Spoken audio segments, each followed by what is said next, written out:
어느 목사님이 미국에 유학 갔을 때 경험했던 간증입니다. 이 목사님이 유학 자금이 넉넉지 못해서 새벽마다 아침 신문을 배달하면서 공부를 하고 계셨습니다. 근데 목사님이 신문을 배달하는 중에 그 마음속에 내가 단순히 신문만 배달해서 내 유학 자금을 대서 되겠는가 라고 생각하던 중에 이 목사님이 그런 생각이 들었습니다. 이 신문 안에 전도지를 만들어서 아침마다 이 신문을 구독하는 구독자들에게 전해주면 참 좋겠다라는 생각이 들었어요. 그래서 이 목사님이 직접 친필로 전도지를 만들었어요. 나는 목사로서 매일 아침 신문을 배달하고 있습니다. 매일 아침 당신의 가정에 신문을 넣으며 나는 당신의 가정에 하나님의 축복이 있기를 위해서 기도합니다 라는 짧은 내용의 전도지를 매일 친필로, 인쇄비가 없으니까 이렇게 해서 신문지에 넣어서 아침마다 신문을 배달을 했습니다. 그러자 신문을 받아보는 사람들이 매우 좋아하면서 어떤 사람은 신문이 배달되는 시간을 기다리고 있다가 고맙다고 감사하다고 인사를 하는가 하면, 어떤 사람은 그 신문이 배달되는 시간을 기다리고 있다가 따뜻한 우유와 함께 빵을 준비해서 먹고 신문을 배달하시라고 매일 아침 빵과 우유를 공급해 주시는 분이 있는가 하면,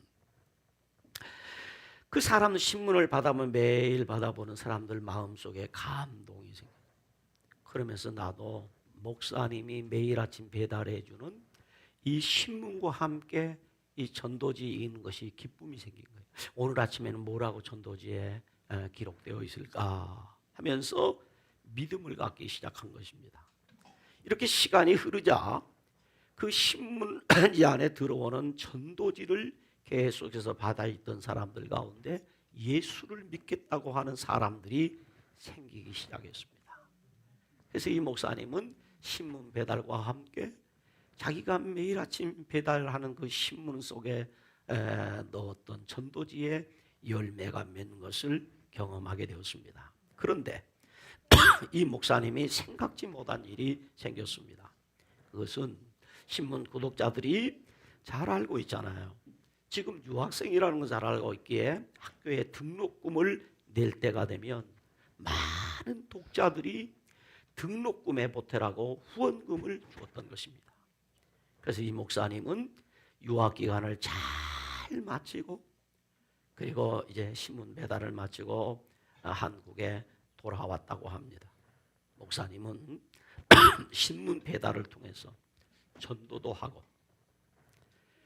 유학 기간의 가장 문제 중에 하나였던 학비도 해결하는 복을 받은 것입니다. 여러분, 우리가 성경에 기록된 말씀은 이론이나 학설이나 철학이 아니라 하나님의 말씀은 살아있는 말씀입니다. 그럼 우리가 이 말씀을 믿고 순종하면 구체적으로 그 말씀이 내 인생 가운데 역사하시고 그 말씀이 내 인생 가운데 성취되는 것을 저와 여러분이 보게 될 줄로 믿습니다. 우리는 많은 사람들에게 인기가 있거나 존경을 받거나 또는 그 이름이 널리 알려져 따르는 사람이 많은 그런 유명한 사람을 우리 흔히 하는 말로 스타라 그래요. 그렇죠? 스타, 인기 있는 사람, 또 존경받는 사람, 또는 이름이 널리 알려져서 많은 사람들이 따르는 사람을 스타, 곧 별이라고 부릅니다. 스타, 이 별이라는 말 속에는 이런 사람이 되기가 어렵다는 뜻과 함께 남들이 우러러 볼 만큼 훌륭하다라는 의미가 담겨 있습니다. 하지만 사람을 가리켜 별이라고 할 때 그보다 더 깊고 높은 의미가 담겨 있음도 우리는 알고 있습니다. 황순원 씨가 쓴 그렇게 크지 않지만한 단편, 조그마한 그 단편 소설, 여러 이야기들이 담긴 이런 소설집이 있어요. 황순원 씨가 쓴 책 중에 유명한 책이 별이라는 이런 단편 소설이에요. 그 소설에 보면 주인공인 한 소녀는 어릴 때 어머니를 여의고 누나가 그 소년을 돌봅니다. 그런데 그 누나는 이 동생을 정성스럽게 돌보는데 이 동생의 마음속에 어머니는 참 미모가 뛰어나고 아름다운데 누나는 되게 못생겼다고 생각한 거예요. 누나가 어머니 마음으로 그렇게 돌봐주는데도 동생은 늘 불만입니다. 왜? 누나가 못생겼다고. 하지만 누나가 시집을 가고 얼마 되지 않아 시집살이가 힘들어서 누나가 그만 죽고 말았어요. 그러자 이 소녀는 하염없이 누나를 생각하면서 웁니다. 그때 소녀는 흐르는 눈물 사이로 밤하늘의 별들을 바라보는데 한쪽 눈에 보이는 별은 어머니로 보이고 또 다른 쪽으로 바라보는 별은 누님의 얼굴이 떠오른 것이죠. 그래서 이 소녀는 바로 내 어머니와 나를 키워주고 돌봐준 우리 누나는 하늘의 별이 되었다라는 그런 이야기예요.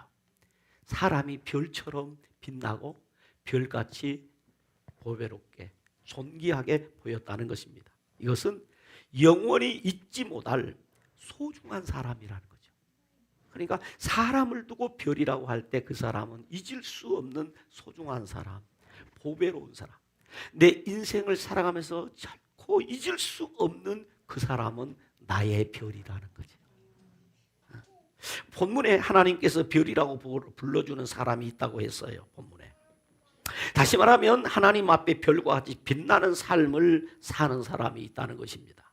그러니까 하나님께서는 하나님 앞에서 보배롭고 존귀한 특별한 사람이 있다.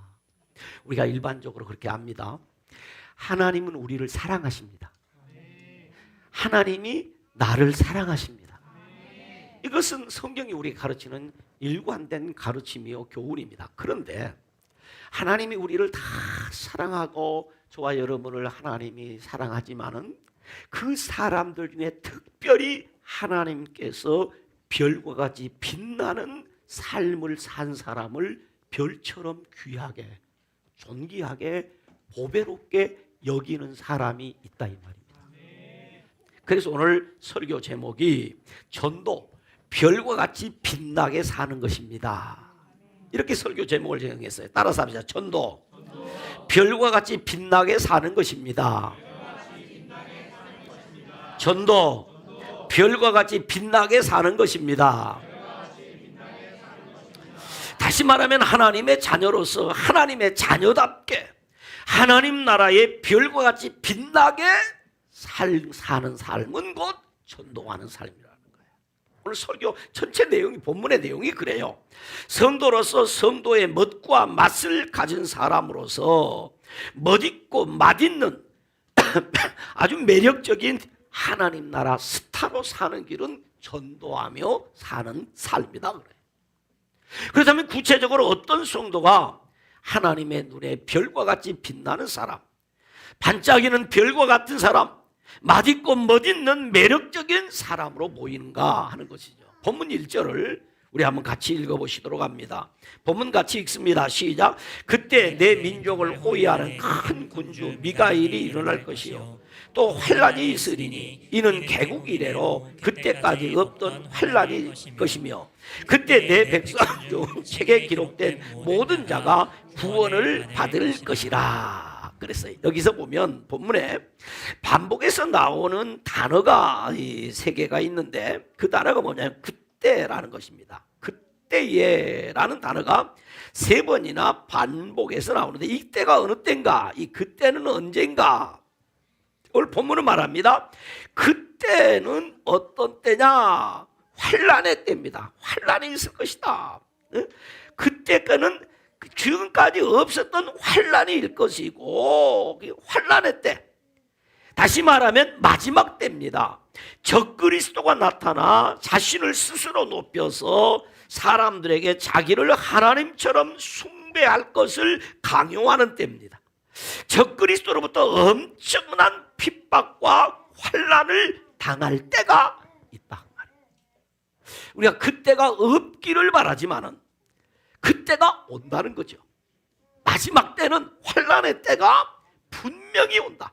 바로 그때 군주 미가엘이 일어나서 그 환난에서 하나님의 생명책에 기록된 자들은 어떻게 한다?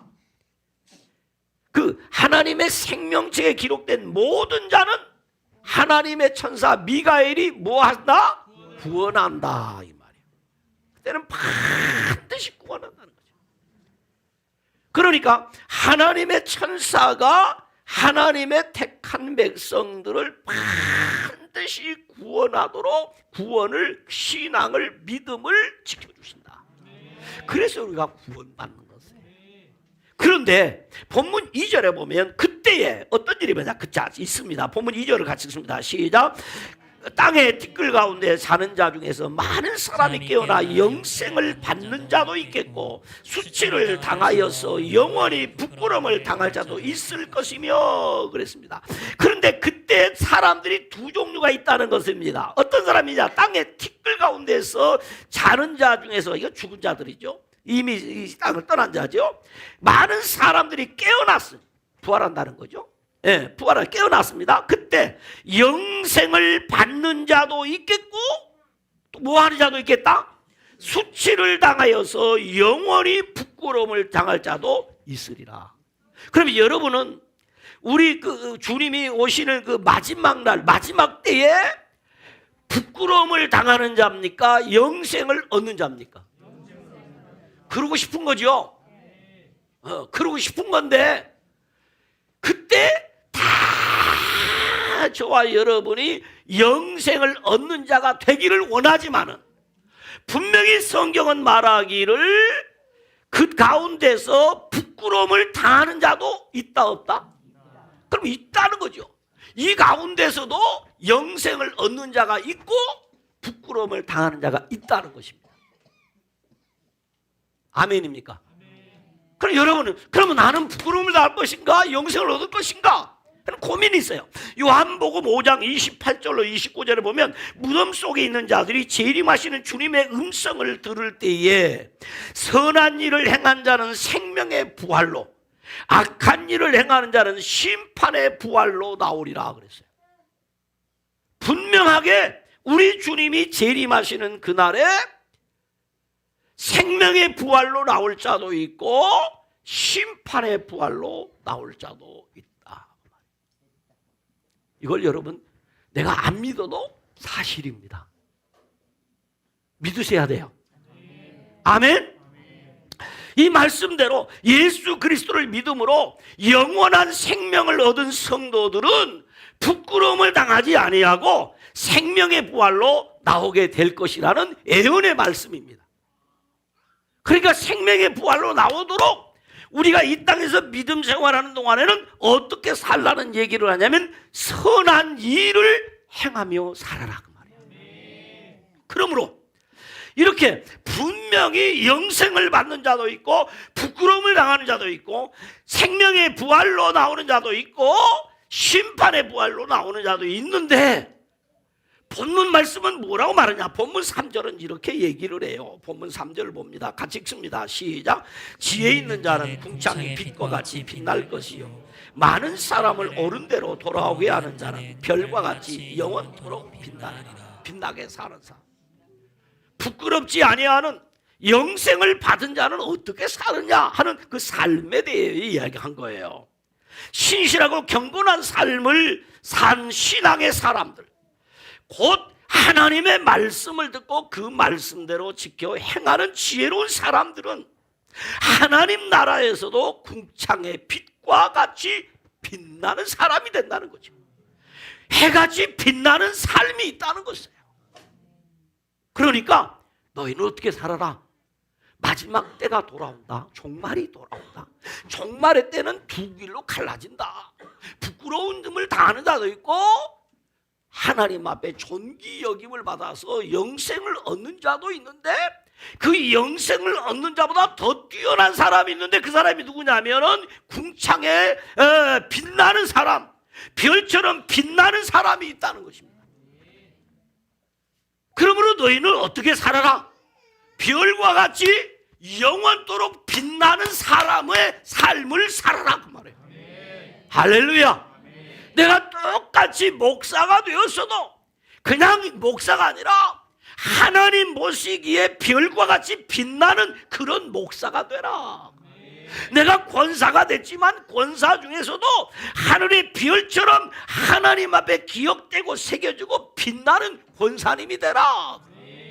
똑같이 예수를 믿는 성도지만 그 성도 중에서도 환난의 때에, 마지막 때에 그냥 영생을 얻는 사람이 아니라 궁창의 빛과 같이 빛나는 사람, 하늘의 별처럼 빛나는 사람의 삶을 살아라, 그 말이에요. 아멘? 그런 사람.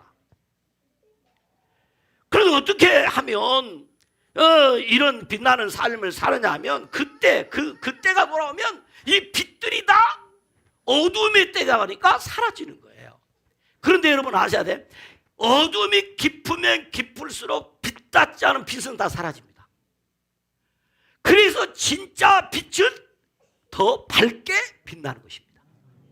그러면 주님이 어떤 성도가 되라는 얘기냐면, 어둠의 때에, 환난을 당할 그때에 궁창의 빛과 같이 빛나는 성도, 하늘의 별과 같이 영원토록 빛나는 성도가 되라, 그 말이에요. 아멘. 영원토록 빛나는 삶을 살아라. 그러므로 빛나게 살고 싶으냐? 요즘 우리말로 때깔나게 살고 싶으냐? 폼나게 살고 싶으냐? 그러면 방법이 있다. 3절에 다시 봅니다. 3절 시작. 주에 있는 자는 궁창의 빛과 같이 빛날 것이요, 많은 사람을 옳은 대로 돌아오게 한 자는 별과 같이 영원토록 빛나리라. 뭘 해야 된다는 거예요? 많은 사람을 옳은 대로 돌아오게 한 자는, 그랬어요. 그 많은 사람을 옳은 대로 돌아오게 하는 것이 뭔가? 오늘 제가 지금 그 일을 하고 있습니다. 많은 사람을 옳은 대로 돌아오게 하고 있습니다. 그게 설교입니다. 설교. 왜 여러분 목사의 삶이 해가처럼 빛나느냐? 많은 사람을 옳은 대로 돌아오게 하는 일을 하기 때문입니다. 설교입니다. 설교. 그러면 여러분도 뭐 해야 될까요? 설교해야 되겠죠. 그럼 여러분 다 설교하면 누가 설교 듣죠? 그 나는 설교하고 여러분을 많은 대로, 많은 가능한 사람 옳은 대로 돌아오게 하여 또 여러분들 다른 사람을 옳은 대로 돌아오게 하는 것입니다. 목사는 설교요, 성도는 전도요. 이거예요. 이렇게 살면 해처럼 빛나게 한다는 거예요. 많은 사람을 옳은 대로 돌아오게 한다는 말은 죄악으로 말미암아 멸망길을 걷는 사람, 영원히 부끄러움을 당할 사람, 수치를 당할 사람들이 영생을 얻도록 하라는 말씀이에요. 한마디로 말하면 예수 그리스도의 복음을 전하라는 것입니다. 죄와 사망의 법은 뭐예요? 공중권세 잡은 사탄 마귀를 따르는 사람들에게 생명의 주인 되신 예수 그리스도의 복음을 전하여 그 예수님께로 인도하라. 다시 말하면 곧 전도하라. 그러므로 전도는 축복입니다. 전도는 축복입니다. 전도는 전도자에게도 축복이요, 전도받은 사람에게도 축복인 거예요. 여러분, 우리 목사들이 목회를 잘하면 이것이 복입니다. 왜? 그걸 통해서 하나님이 나를 빛나게 해주시고 존귀하게 해주셔서 하나님이 복을 주시는. 목사는 다른 거 없어요. 목회 충성스럽게 하면 하나님이 그저 다 은혜 주세요. 자녀에게도 은혜 주시고 가정에도 은혜 주시고 하는 모든 삶에 은혜와 복을 주세요. 내가 목회를 열심히 하는데 하나님 복하죠. 그런 기적은 없습니다. 그런 기적은 없어요. 그런 게 기적이에요. 내가 목회를 열심히 하나님 앞에 충성을 했는데도 엄청나는 복을 못 받아. 그런 기적입니다. 기적. 그리고 목회 열심히 하면 하나님이 은혜 주시고 복 주시면 상식입니다. 상식. 그러면 여러분도 많은 사람을 옳은 대로 돌아오게 하면 하나님이 여러분도 여러분의 인생을 빛나게 해주신단 말이에요. 별처럼 빛나게 해주신다는 거죠. 그것이 상식이에요, 상식. 믿음 생활 잘했는데 아이고, 우리 가문은 쫄딱 망했어요. 내가 하나님 앞에 충성했는데 잘 신앙생활 잘했는데 잘 섬겼는데 내가 장로 일을 잘 보았는데 우리 자식 새끼들은 한 개도 안 돼요. 기적입니다, 기적. 기적입니다. 그 진짜 기적이요.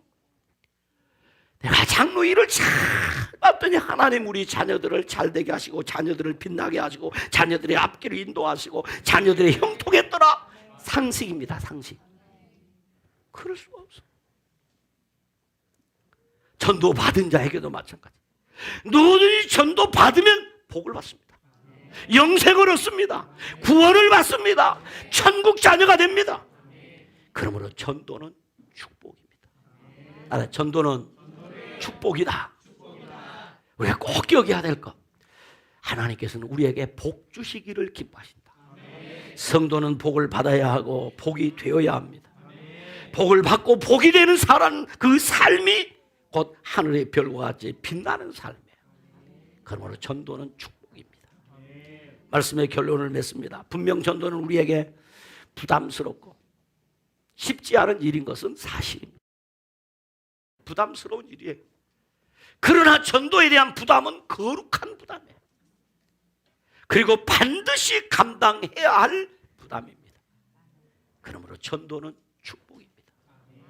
C.S. 루이스라는 사람은 이런 얘기를 했어요. 이 땅에 있는 모든 책들을 다 모아도 그 책의 값어치는 한 영혼을 구한 것만큼 가치 있지 못하다 그랬어요. 유대인의 탈무드에 한 영혼을 구한 것은 우주를 구한 것이다.